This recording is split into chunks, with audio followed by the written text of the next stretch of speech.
We binnen zelfs ik benijd hoe dier het scootje de lege waren natuurlijk eens.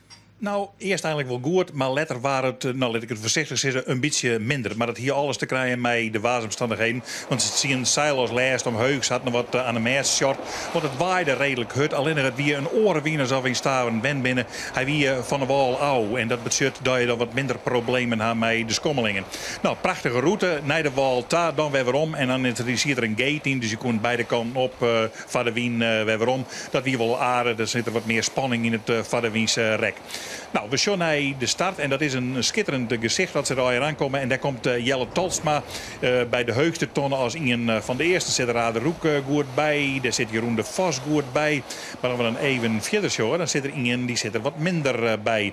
Dat is in elk geval is dat Tony Brundle. Die komt helemaal net goed bij. Is wat te let. En die maakt altijd zien dat hij al van de balans gaat. Bijvoorbeeld Siete Meter. Die komt er heel mooi om. Maar die gaat de slag door de midden. En eigenlijk is dat de slag net helemaal. Want die leidt onder de dik.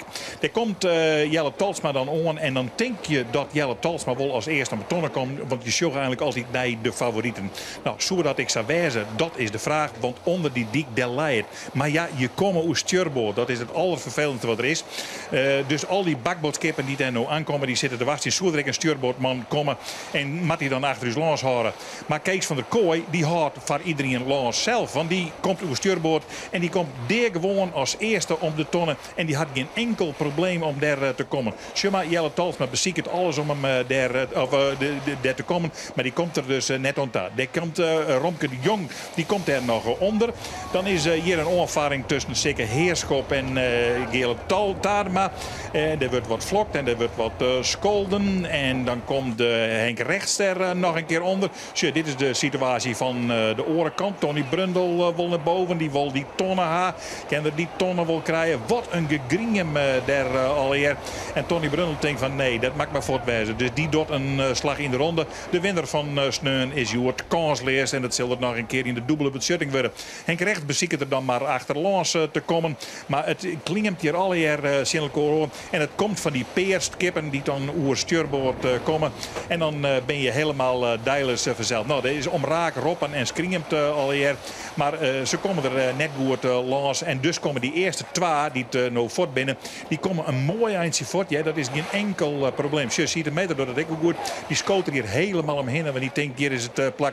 En het skip van de dij door dat aanstek. Die zitten er nog achterin. En die klimmen der hulp om dat spultje in. Want iedereen zit in elkaar.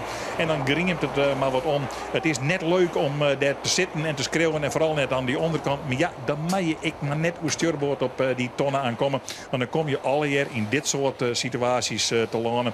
En dan zijn er skippers van ja, ik kon net bij de tonnen komen. Tje, daar komt zeker Heerskop. Zien de tonnen on. Hij had overigens net een slag in de rond te dienen. Dat is heel vreemd. Dus eigenlijk zou die ik straf krijgen. Maar nou, uiteindelijk gaat dan het heulenspul naar de onderste tonnen.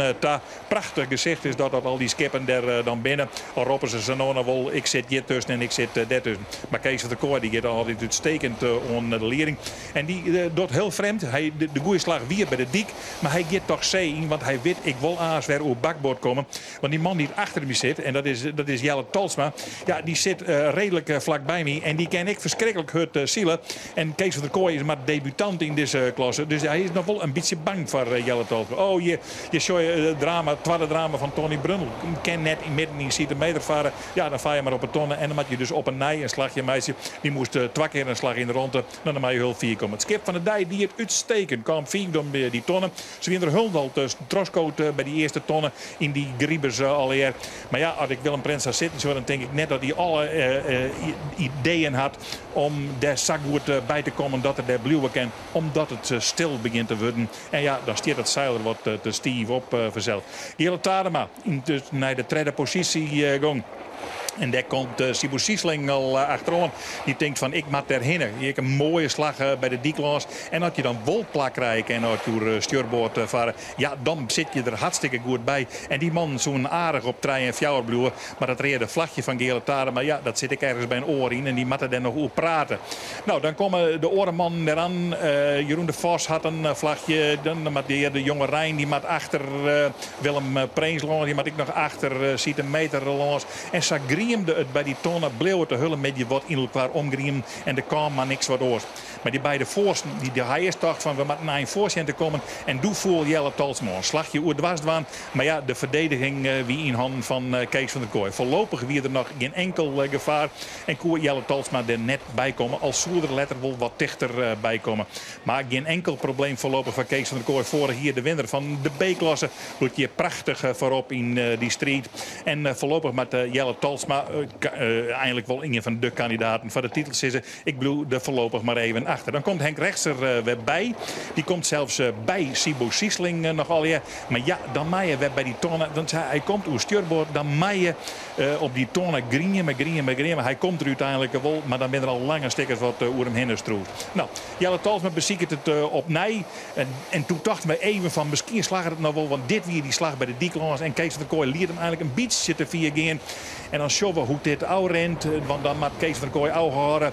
Maar dan moet Jelle Talsma helemaal ouw horen. Want die leidt door de stuurboord. En die moet er dus achterlangs. Maar dit had op de kant op het dik zelfs verschrikkelijk spannend lieken. Hoe dat weer draait Kees van der Kooi mij. Draait er boven. En ja, dan is het voorlopig weer helemaal clear. Dan is er goed oud-Dutsen. En dan kan er op wij naar de finish gaan.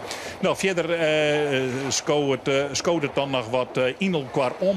Daarachter gaat Henk Rechts weer eens even achter. Deun achter in langs. Wat neemt hij toch elke keer een soort risico. Maar voorin zeggen ze nee. Die vreselijke twa, die Safir voorlijn. Een lietse eindje uit elkaar. Maar Kees van der Kooi leidt no heuger. En komt dan op de finishzone. En had het verhaal van zijn race. Prachtig mooi ziel met Jelle Talsma. Gewoon lekker sportief. Ja, we konden krijg voorbloeien. Hij kon hier keer een slagje op bakboord. Een stuurboord. En ja, dat weer een kiele. Een beetje uitdekken weer. En ja, we het binnen. Ik ben verschrikkelijk blij, jongen. Wat verwachtig. Hij koer heuger, Jim koer heuger. Wij hier net het idee dat er echt volle heuger koer. Maar we hebben toch met die golven, vooral in het begin. Wij willen het skip lekker inlitten. Dat er wel met power door die golven heen komt. En ja, de start die weer super. Die geweldig. Dus daar hebben we het eigenlijk pakt bij de start. Maar deze gaan we weer. Deze hebben en die pakken ze net nou. Hey! Hey!